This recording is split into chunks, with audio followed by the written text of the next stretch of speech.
미디어 포커스 시간입니다. 민주언론시민연합의 김원경 사무처장 어서 오십시오. 안녕하세요. 네, 보통 새 정부 출범하고 뭐 당분간은 언론하고도 허니문 기간 이런 게 있잖아요. 네네. 그런 걸 하죠. 지금 언론 보도도 대부분 허니문 기간이. 허니문이죠. 아 그래요? 네. 네. 그럼 뭐 별로 비판하는 데가 없어요? 아니요. 있어요? 예, 지금 특히 TV조선과 MBC 방송 보도에서 굉장히 이제 심각한 그 왜곡 프레임들을 지금 만들어내고 있습니다. 새 정부의 행보에 대해서 예. 반대하는 그런 프레임들을 지금 만들어낸다 이렇게 볼 수 있겠어요. 예. 왜곡 프레임? 네네. 네. 어떤 겁니까? 일단은 제가 이제 한 4가지 정도를 이번 주에 최근에 이제 보도 중에서 이제 찾아냈는데요. 네. 먼저 문재인 대통령의 세월호 참사 재조사 지시가 있었잖아요. 예. 이것에 대해서 세월호는 인양도 했고 진상 규명과 조사가 다 끝났다. 할 만큼 다 했다. 그러니 재조사가 필요 없다는 식의 프레임을 TV조선에서 내놨습니다. 네. TV조선의 5월 12일 앵커 칼럼이었는데요. 이 보도는 300년 전 침몰한 스웨덴의 전함 바사호와 94년에 에스토니아호 침몰을 이야기를 합니다. 예. 보도에서는 승객 757명이 배와 함께 가라앉았지만 석 달 만에 포기했다. 그건 에스토니아호 네, 사례죠. 에스토니아호가 선체에 콘크리트를 부어 시신 유실을 막고 영원한 안식처로 선포했다라고 말한 다음에 예. 거기에 비하면 세월호 인양은 대단합니다라고 감탄하고 있습니다. 예. 그런데 그 배에 콘크리트를 불어서 영원한 안식처를 선포했다라고 강조하는 것은 그러니까 스웨덴도 이렇게까지 했다. 그런데 우리 세월호는 인양했다. 이것만으로도 참 대단한 업적이다라는 내용을 부각한 것인데요. 예. 이 보도는 사실 제가 보기에는 자신이 하고 싶은 말만 한 것이다라고 정의 내릴 수 있습니다. 왜냐하면 에스토니아호는요. 일단은 사망자 숫자도 달라요. 여기 보도에서는 757명이라고 그랬는데 실제로는 852명이었고요. 예. 스웨덴, 에스토니아, 핀란드 3국 정부가 합의해서 인양을 포기했고요. 예. 이 과정에서 세월호와 마찬가지로 여러 의혹이 있었습니다. 그래서 22년이 지났지만 지금도 에스토니아호 희생자 유족재단은 진상규명을 위해서 싸우고 있고요. 이분들이 우리 그 세월호 유가족들을 방문해서 작년 5월에 예. 연대를 약속하면서 끝까지 진실을 밝혀내자고 다짐하기도 했습니다. 아, 예. 그리고 가장 중요한 건 에스토니아호가 무게가 15,506톤, 그러니까 566톤이었대요. 그러니까 세월호는 12,200톤이었거든요. 1200톤인데 에스토니아는 15,000톤이 넘는다? 네. 그래서 22년 전 기술로는 당연히 인양이 어려울 수밖에 없었고. 아마 수심도 더 깊었을 거예요. 그렇죠. 그래서 이게 불가능하다는 결론이 내려서 이렇게 됐다고 하는데요. 그런데 이런 맥락을 모두 제거한 채 에스토니아호에 비하면 세월호는 잘 마무리된 것이다라는 메시지에 방점을 찍는 것은 잘못된 보도라고 보고요. 그리고 윤 앵커는 세월호 침몰과 구조 경위는 합동수사본부가 밝혔고 관련 책임자 재판도 끝났다. 특별조사위원회가 구성돼서 1년 반을 활동했다. 지금은 인양한 세월호를 선체조사위원회가 들여다보고 있다라고 강조를 했습니다. 제일 마음에 안 드는 내용은 이거였는데요. 슬프고 분해도 과거는 과거로 묻고 오늘을 살아가야 한다. 날이면 날마다 과거로 새날을 더럽힐 수는 없다는 벤저민 플랭클린의 말을 보도 말미에서 강조를 하고 끝맺습니다. TV조선 이 보도는 세월호 참사 진상규명이 모두 완료되었다. 그런 자의적 판단을 사실로 전제하고 내놓는 내용이었거든요. 그런데 아시다시피 많은 국민들이 세월호 진상규명이 되지 않았다고 생각하고 있는 것이고요. 특히 그 세월호 진상규명에 대해서 그 기소권과 수사권이 없고 그런 특조위가 이제 1년 반을 활동했는데 그것이 마치 다 된 것처럼 이야기를 한다거나 세월호 참사 주요 책임자들 중에서 제대로 처벌받은 사람이 사실 없거든요. 진짜 그 윗분들 중에서 이런 부분들을 이야기하지 않고 뭔가 다 된 것처럼 이렇게 프레임을 내놓는 것은 앞으로도 재조사 관련한 소식이 나올 때마다 계속 이런 식으로 트집 잡는 내용들이 이어질 것이라는 생각이 듭니다. 네, 어쨌든 이건 TV조선의 앵커 칼럼을 통해서 이렇게 했다는 거죠. 나름의 그러니까 사설 같은 거니까. 그렇죠? 뭐 자기들의 시각을 그렇게 주장하는 건 좀 있을 수 있다고 뭐 일단 보고요. 두 번째 왜곡된 프레임이라는 건 뭡니까? 이번에는 MBC에서 내놨는데요. 12일에 MBC 제목이 문 대통령과 검찰 개혁 못한 게 한이라는 보도입니다. 문 대통령의 검찰 개혁 이유에 대해서 문 대통령의 개인적인 악연으로 치환해버리는 그런 보도였는데요. 아, 그래요? 네, 보도는 악연의 시작은 노무현 정부 출범 직후인 지난 2003년으로 거슬러 올라간다라고 하면서 MBC는 2003년 3월 검사들과의 대화를 보여줍니다. 이쯤 하면 막 가자는 거지요라는 노무현 전 대통령의 모습 있죠. 그렇죠. 이런 것을 보여주면서 이때 민정수석이었던 문 대통령은 자신의 저서에서 당시 검사들의 태도를 강하게 비판했고 참여정부 시절 초대 민정수석으로 강금실 법무장관과 함께 검찰 개혁에 나섰지만 마찰을 빚으며 성과를 거두지 못했다라고 예. 정리를 합니다. 예. 그리고 이를 문재인과 검찰의 첫 번째 악연으로 규정을 한 겁니다. 아하. 그리고 갈등은 2009년 박연차 게이트 수사 때 절정이었다라고 말하면서 문 대통령이 당시 시계 로비 등 언론 보도와 관련해서 검찰이 언론 플레이를 한다며 강하게 비난했다고 이것도 이제 지적을 했습니다. 예. 그러더니 문 대통령이 대선 공약에서 참여정부 시절 검찰 개혁을 확실하게 제도화 못한 것이 한이라고 했다며 보도를 마무리하거든요. 예. 근데 사실 지금 문재인 정부 검찰 개혁은 본격적으로 시작도 되지 않았습니다. 예. 근데 시작도 되기 전에 MBC는 문 대통령이 개인적 악연이 있어서 유감이 있어서 검찰을 개혁하려 한다는 그런 식의 프레임을 네. 이 보도에서 내놓은 것이죠. 검찰에 문제가 있어서가 아니라 네네. 개인적 악연 때문에 네. 이런 식의 프레임이다.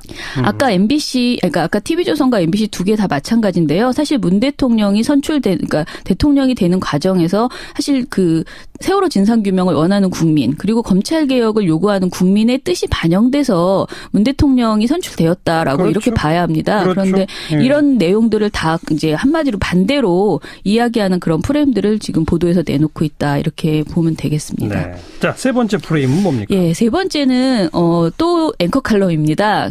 TV조선에. 그런데 이 보도에서는 북한과의 대화 가능성을 열어둔 문 대통령의 대북 정책에 대해서 부정적인 여론을 담는 이런 보도였습니다. 대화 자체에 부정적이다? 네네. 예. 이 보도는 16일 날 나왔는데 북한의 끊임없는 핵실험과 미사일 발사가 영화 클리프 행어를 닮았다. 다시 말해서 벼랑 끝 전술이라고 정의를 먼저 내립니다. 예. 그러더니 앵커가 느닷없이 무엇보다 북한은 문재인 정부를 겨냥했습니다. 라고 말합니다. 그러니까 북한이 미사일을 발사한 것이 문재인 정부를 겨냥한 것이다.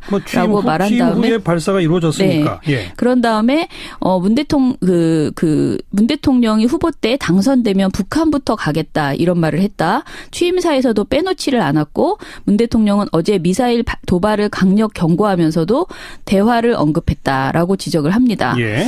이 발언을 하는 동안에 대화가 포함된 문 대통령 발언 일부를 잘라서 보여주거나 자막을 처리해 주기도 합니다. 그리고 보도 말미에 TV조선은 시선 이태백은 장강에 비친 달을 건지려고 물에 뛰어들어 죽었다는 전설이 있습니다.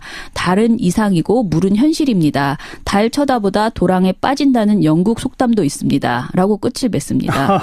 예, 네. 예. 그러니까 사실은 문 대통령에게 대화라는 이상을 추구하다가는 도랑에 빠질 것이라는 그런 겁박에 가까운 경고를 했다 이렇게 볼 수가 있는 그런 보도였는데요. 네. 보도는 마지막에 북한이 벼랑 매달리기로는 아무것도 얻지 못한다는 걸 본때 있게 보여줬으면 좋겠다. 강력한 외교안보 진용을 짤 것을 문 대통령에게 바라는 그런 내용이었습니다. 네, 네. 그런데 이 보도에서요. 문 대통령의 발언이 사실 일부만 발췌돼서 전체 맥락을 왜곡했다라고 보입니다. 왜냐하면요. 문재인 대통령은 취임사에서 필요하면 곧바로 워싱턴으로 날아가겠습니다. 베이징과 도쿄에도 가고 여건이 조성되면 평양에도 가겠습니다. 라고 그렇죠. 말했습니다. 그러니까 워싱턴이 또 베이징, 도쿄가 먼저 나오고 네. 그런데 평양도 여건이 조성되면이라는 조건부로 얘기한 거죠. 그렇죠. 그런데 이것을 아까 제가 말씀드린 것처럼 평양에도 가겠다라는 부분만 발췌해서 주거든요. 예. 그다음에 미사일 도발 이후에 우리 정부가 대화가 가능하더라도 북한의 태도 변화가 있을 때 비로소 가능함을 보여줘야 한다. 그리고 북한이 일체의 도발을 중단하고 비핵화를 위한 대화의 길로 나올 것을 다시 한번 촉구한다라고 네. 강력한 경고 메시지를 냈습니다. 예. 그런데 TV조선이 이것을 이제 전하면서 북한과의 대화 가능성은 열어두고 있지만 대화가 가능하더라도 요것만 자막을 처리해서 네. 앵커가 읽어줬거든요. 예. 굉장히 말도 안 되는 게 문맥도 이어지지 않는 요 두 단락을 읽어주면서 문 대통령이 대화만을 마치 추구하는 것처럼 이렇게 강조한 겁니다. 네. 그리고 사실은 문 대통령의 대북 정책에 대해서 외신이 굉장히 우려하고 있다는 내용도 아까 있었는데요. 예. 실제로는 우려만 하는 것이 아니고 굉장히 긍정적인 그런 평가를 하는 외신들도 굉장히 많습니다. 그런데 이 모든 것이 이제 자신들이 보고 싶은 것들만 일부 발췌해서 이렇게 정리하는 그런 보도를 한 거고요. 예. 문 대통령뿐 아니라 이번에는 이제 서훈 국정원장 내정자를 언급하면서 문 정부의 대북관을 문제 삼는 보도가 또 있었습니다. 예. 보도 제목이요. TV조선의 김정일의 통치술 노련 대북관 논란이라는 5월 12일자 보도였는데요. 네. 이 보도는 서 내정자가 김정일은 통치술이 노련하다고 칭찬한 적이 있다. 어허. 그래서 그의 대북관에 문제가 있다라고 지적을 하고 있어요. 예. 그런데 실제 서 내정자의 해당 발언은 작년 5월에 미국 선전 매체인 미국의 소리 방송이라는 곳에서 인터뷰를 했던 것이더라고요. 보이스 오브 아메리카. 네. 예. 근데 이 방송을 실제로 저희가 보니까 김정은의 우상화 통치가 시작되자 그 평가를 물었고요. 김정일 정권과 비교를 요청을 했어요. 예. 그랬더니 서 내정자가 김정은은 과격하고 조급하며 강박관념에 사로잡혀 있다. 자기과시 성향도 굉장히 강해 조금만 마음에 안 들어도 숙청을 한다. 통치가 매우 비효율적이다라고 비판을 했고요. 김정은 비판이 핵심이군요. 네. 이에 비해서 김정일은 매우 노련한 통치를 했다라고 말끝에 붙였더라고요. 하하. 그런데 요 내용만 가지고 와서 마치 서훈 내정자가 이제 그 북한을 그 칭찬한 것으로만 네, 이렇게 부각한 거죠. 그래서 앞으로 이런 식의 이제 그 문 대통령 하에 있는 그 대북관에 대해서 여러 가지 지적하는 프레임들이 알겠습니다. 나오지 않을까 싶습니다. TV조선에 또 역시 앵커 칼럼이니까 네네. 대화보다는 좀 강경한 본때 있게 본때 있게 네. 좀 제재 위주로 가달라라고 네. 하는 자신들의 시각을 주장하는 것까지는 좀 좋다고 봐요. 네. 그런데 실제로 문재인 대통령이 취임한 후에 한 발언들 가운데 일부만 발췌하는 행위라든지 네네. 특히 이 서훈 국정원장 자기들 마음에 맞는 대목만 침소봉대하는 거라든지 네네. 이건 어떤 의미에서는 TV조선 스스로 예. 자신들의 신뢰감을 스스로 떨어뜨리는 행동 아닌가 싶어서 그렇죠. 조금 딱하네요. 자, 네 번째 마지막 프레임은 뭡니까? 예, 마지막 프레임은요. 그 문재인 대통령이 인천공항 비정규직의 정규직 전환을 지시했잖아요. 예, 예. 그러면서 이것이 마치 각계에서 정규직화 요구가 나오고 있다. 그래서 굉장히 문 대통령이 그 노동계에 파문을 일으키고 있는 것처럼. 근데 이것이 이제 긍정적인 파문으로 그리지 않는 것이 문제인데요. 예. 사실 이게 16일 날 TV조선이 보도한 내용이 정규직 전환으로 임금 깎일 수도라는 그 보도가 있었습니다. 예. 근데 이 전에 15일 날에도 정규직 전환 요구 이어져라는 보도에서 문 대통령의 비정규직 요구가 있다고 이제 보도를 하면서 뭐라고 하냐면 인천공항공사 비정규직 1만 명의 정규직 전환 때 예견됐습니다만 공공기관 비정규직의 정규직 전환 요구가 본물처럼 터졌다라고 네. 말을 합니다. 네. 그다음에 이제 16일 정규직 전환으로 임금 깎일 수도라는 보도에서도 비슷한 왜곡 프레임을 보도를 하는데요. 2일 인천공항을 방문했을 때 문재인 대통령의 행보를 이제 와서 16일 보도에서 재조명을 하거든요. 네. 그러면서 인천공항을 찾아서 비정규직 근로자의 정규직 전환을 약속한 문 대통령이 노동계의 요구를 들어주면서도 한꺼번에 다 받아내려고 하지 말라며 쓴소리를 했다. 쓴소리도 했다. 네, 그리고 고용 안정과 임금 인상을 동시에 하긴 힘들다라는 의미로 그 내용을 그런 의미였다라고 잘라 말합니다. 예. 리포트에서 문 대통령의 쓴소리라고 하면서 우리 노동자들께서 뭐 한꺼번에 막 다 이렇게 받아내려고는 하지 마시고 단계적으로 차근차근이라고 말하는 문 대통령의 모습을 보여줬습니다. 실제로 이런 발언을 하셨죠. 했어요. 네. 예. 윤동빈 기자는 고용 안정과 임금 상승 두 마리 토끼를 한꺼번에 잡기는 힘들다라는 것을 재차 강조했고요.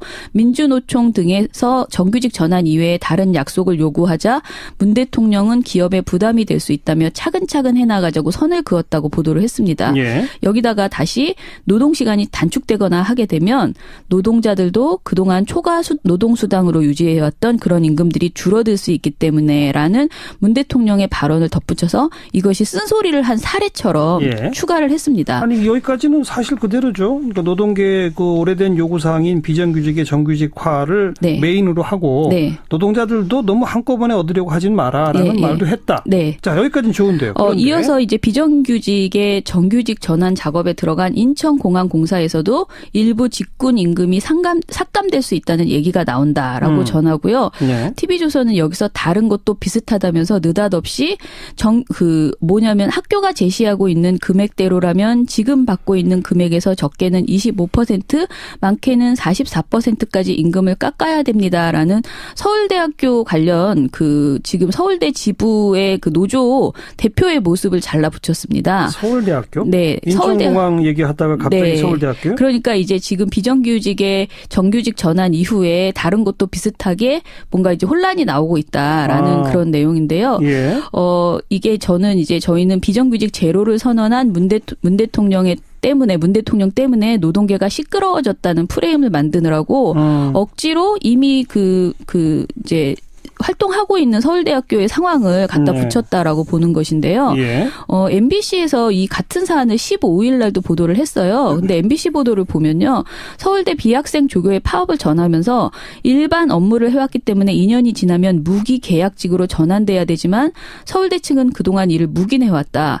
서울대는 이들을 업무 평가할 때 연구 보조를 한 것처럼 바꾸라고 지시했다. 예. 법원에서는 다른 대학의 이런 비학생 조교의 경우 무기계약직으로 전환하라고 잇따라 판결했지만 서울대는 전환 조건으로 월급 삭감을 제시했다는 등 그 파업을 야기한 서울대 측의 위법 행위를 자세히 나열해주는 보도를 했습니다. 서울대가 잘못한 게 많다. 네네. 그런데요. 그런데 이제 TV조선은 이런 내용을 전하지 않고 아까 위에서 말씀드린 것처럼 그냥 느닷없이 다른 것도 비슷하다라고 하면서 서울대 지부 대표의 발언을 이어붙인 것이죠. 예. 그리고 사실은 아까 이제 비슷하다고 말씀하셨지만 실제 문 대통령은 쓴소리를 했다고 보지 않는 목소리가 훨씬 더 많습니다. 왜냐하면은 정규직 전환 시 임금이 삭감될 수 있다는 말은 하지 않았고요. 그 표현은 정확히 없었다. 네네. 그리고 인천공항 비정규직 노동자들과의 대담 도중에 민주노총의 박대성 인천공항 지부장이 간접 고용 비정규직이 정규직으로 바뀐다고 끝이 아니다. 정규직 됐다고 모든 사람이 다 정규직에 들어가는 것도 아니다. 약속을 받고 싶다.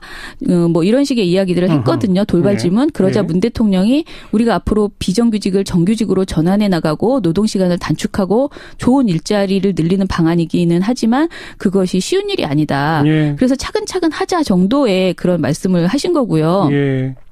TV조선이 인용한 노동자들도 한꺼번에 다 받아내려 하지 마시고라는 발언은 이런 식의 사회적 대타협이 필요하다는 내용을 다 설명한 이후에 나온 발언이었어요. 즉 문 대통령의 임금 삭감 가능성은 정규직화에서 오는 것이 아니라 노동시간 단축에서 발생할 수 있다고 한 것이고 그 사회적 대타협이 필요한 만큼 차근차근 가자는 취지로 답변한 것인데 마치 뭔가 굉장히 쓴소리를 한 것처럼 그렇게 이제 묘사가 된 것이죠. TV조선은 아무튼 요런 식의 보도는 조선일보에서도 계속 나왔는데요. 맞습니다. 문 대통령의 발언을 노동계 요구에 선을 그은 것이다. 정규직화에 돌입한 인천공항에서 임금이 삭감될 수도 있다라는 식의 얘기로 그렇게 정리가 되고 있습니다. 거두절미하고 그냥 프레임으로 만들었다. 네네. 그 말씀이죠. 네. TV조선과 조선일보가 거듭해서 이 정규직 전환에 대한 문 대통령의 행보를 비판하면서 노동계는 이제 큰일 났다. 이런 그렇죠. 식으로 엄청 이야기하는데요. 시끄러워질 것이다. 그러면 TV조선이나 조선일보는 그냥 계속 이 비정규직을 그대로 놔두자. 그런 겁니까? 글쎄요. 좀 답답하네요. 여기까지 수고하셨습니다. 네, 감사합니다. 미디어 포커스 민주언론시민연합 김원경 사무처장이었습니다. 처벌받은 사람이 사실 없거든요. 진짜 그 윗분들 중에서 이런 부분들을 이야기하지 않고 뭔가 다 된 것처럼 이렇게 프레임을 내놓는 것은 앞으로도 제조사 관련한 소식이 나올 때마다 계속 이런 식으로 트집 잡는 내용들이 이어질 것이라는 생각이 듭니다. 네, 어쨌든 이건 TV조선의 앵커 칼럼을 통해서 이렇게 했다는 거죠. 나름의 그러니까 사설 같은 거니까. 그렇죠? 뭐 자기들의 시각을 그렇게 주장하는 건 좀 있을 수 있다고 뭐 일단 보고요. 두 번째 왜곡된 프레임이라는 건 뭡니까? 이번에는 MBC에서 내놨는데요. 12일에 MBC 제목이 문 대통령과 검찰 개혁 못한 게 한이라는 보도입니다. 문 대통령의 검찰 개혁 이유에 대해서 문 대통령의 개인적인 악연으로 치환해버리는 그런 보도였는데요. 그래요? 네, 보도는 악연의 시작은 노무현 정부 출범 직후인 지난 2003년으로 거슬러 올라간다라고 하면서 MBC MBC는 2003년 3월 검사들과의 대화를 보여줍니다. 이쯤 하면 막가자는 거지요라는 노무현 전 대통령의 모습 있죠. 그렇죠. 이런 것을 주면서 이때 민정수석이었던 문 대통령은 자신의 저서에서 당시 검사들의 태도를 강하게 비판했고 참여정부 시절 초대 민정수석으로 강금실 법무장관과 함께 검찰 개혁에 나섰지만 마찰을 빚으며 성과를 거두지 못했다라고 정리를 합니다. 그리고 콘크리트를 부어 시신 유실을 막고 영원한 안식처로 선포했다라고 말한 다음에 거기에 비하면 세월호 인양은 대단합니다라고 감탄하고 있습니다. 그런데 배에 콘크리트를 부어서 영원한 안식처를 선포했다라고 강조하는 것은 그러니까 스웨덴도 이렇게까지 했다. 그런데 우리 세월호는 인양했다. 이것만으로도 참 대단한 업적이다라는 내용을 부각한 것인데요. 이 보도는 사실 제가 보기에는 자신이 하고 싶은 말만 한 것이다라고 정의 내릴 수 있습니다. 왜냐하면 에스토니아호는요. 일단은 사망자 숫자도 달라요. 여기 보도에서는 757명이라고 그랬는데 실제로는 852명이었고요. 스웨덴, 에스토니아, 핀란드 3국 정부가 합의해서 인양을 포기했고요. 이 과정에서 세월호와 마찬가지로 여러 의혹이 있었습니다. 그래서 22년이 지났지만 지금도 에스토니아호 희생자 유족재단은 진상규명을 위해서 싸우고 있고요. 이분들이 우리 세월호 유가족들을 방문해서 작년 5월에 연대를 약속하면서 끝까지 진실을 밝혀내자고 다짐하기도 했습니다. 그리고 가장 중요한 건 에스토니아호가 무게가 15,506 그러니까 566톤이었대요. 그러니까 세월호는 1200톤이었거든요. 1200톤인데 에스토니아는 15,000톤이 넘는다. 네. 그래서 22년 전 기술로는 당연히 인양이 어려울 수밖에 없었고 아마 수심도 더 깊었을 거예요. 그렇죠. 그래서 이게 불가능하다는 결론이 내려서 이렇게 됐다고 하는데요. 그런데 이런 맥락을 모두 제거한 채 에스토니아호에 비하면 세월호는 잘 마무리된 것이다라는 메시지에 방점을 찍는 것은 잘못된 보도라고 보고요. 그리고 윤앵커는 세월호 침몰과 구조 경위는 합동수사본부가 밝혔고 관련 책임자 재판도 끝났다. 특별조사위원회가 구성돼서 1년 반을 활동했다. 지금은 인양한 세월호를 선체조사위원회가 들여다보고 있다라고 강조를 했습니다. 제일 마음에 안 드는 내용은 이거였는데요. 슬프고 분해도 과거는 과거로 묻고 오늘을 살아가야 한다. 날이면 날마다 과거로 새날을 더럽힐 수는 없다는 벤저민 플랭클린의 말을 보도 말미에서 강조를 하고 끝맺습니다. TV조선 이 보도는 세월호 참사 진상규명이 모두 완료되었다. 그런 자의적 판단을 사실로 전제하고 내놓는 내용이었거든요. 그런데 아시다시피 많은 국민들이 세월호 진상규명이 되지 않았다고 생각하고 있는 것이고요. 특히 세월호 진상규명에 대해서 기소권과 수사권이 없고 그런 특조위가 이제 1년 반을 활동했는데 그것이 마치 다 된 것처럼 이야기를 한다거나 세월호 참사 주요 책임자들 중에서 제대로 이를 문재인과 검찰의 첫 번째 악연으로 규정을 한 겁니다. 그리고 갈등은 2009년 박연차 게이트 수사 때 절정이었다라고 말하면서 문 대통령이 당시 시계 로비 등 언론 보도와 관련해서 검찰이 언론 플레이를 한다며 강하게 비난했다고 이것도 이제 지적을 했습니다. 그러더니 문 대통령이 대선 공약에서 참여정부 시절 검찰 개혁을 확실하게 제도화 못한 것이 한이라고 했다며 보도를 마무리하거든요. 근데 사실 지금 문재인 정부 검찰 개혁은 본격적으로 시작도 되지 않았습니다. 근데 시작도 되기 전에 MBC는 문 대통령이 개인적 악연이 있어서 유감이 있어서 검찰을 개혁하려 한다는 그런 식의 프레임을 이 보도에서 내놓은 것이죠. 검찰에 문제가 있어서가 아니라 개인적 악연 때문에 이런 식의 프레임이다. 아까 아까 TV조선과 MBC 두 개 다 마찬가지인데요. 사실 문 대통령이 그러니까 대통령이 되는 과정에서 사실 세월호 진상규명을 원하는 국민 그리고 검찰 개혁을 요구하는 국민의 뜻이 반영돼서 문 대통령이 선출되었다라고 이렇게 봐야 합니다. 그런데 이런 내용들을 다 이제 한마디로 반대로 이야기하는 그런 프레임들을 지금 보도에서 내놓고 있다 이렇게 보면 되겠습니다. 자, 세 번째 프레임은 뭡니까? 세 번째는 또 앵커 칼럼입니다. TV조선에. 그런데 이 보도에서는 미디어 포커스 시간입니다. 민주언론시민연합의 김원경 사무처장 어서 오십시오. 안녕하세요. 보통 새 정부 출범하고 당분간은 언론하고도 허니문 기간 이런 게 있잖아요. 그런 걸 하죠. 지금 언론 보도도 대부분 허니문 기간이죠. 허니문이죠. 아, 그래요? 그럼 별로 비판하는 데가 없어요? 아니요. 있어요? 예, 지금 특히 TV조선과 MBC 방송 보도에서 굉장히 이제 심각한 그 왜곡 프레임들을 지금 만들어내고 있습니다. 새 정부의 행보에 대해서 예. 반대하는 그런 프레임들을 지금 만들어낸다 이렇게 볼 수 있겠어요. 예. 왜곡 프레임? 네네. 네. 어떤 겁니까? 일단은 제가 이제 한 4가지 정도를 이번 주에 최근에 이제 보도 중에서 이제 찾아냈는데요. 네.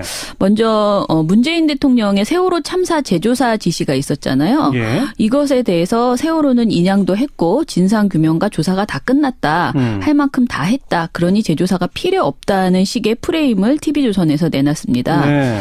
TV조선의 5월 12일 앵커 칼럼이었는데요. 이 보도는 300년 전 침몰한 스웨덴의 전함 바사호와 94년에 에스토니아호 침몰을 이야기를 합니다. 예. 보도에서는 승객 757명이 배와 함께 가라앉았지만 석 달 만에 포기했다. 그건 에스토니아호 네, 사례죠. 에스토니아호가 선체에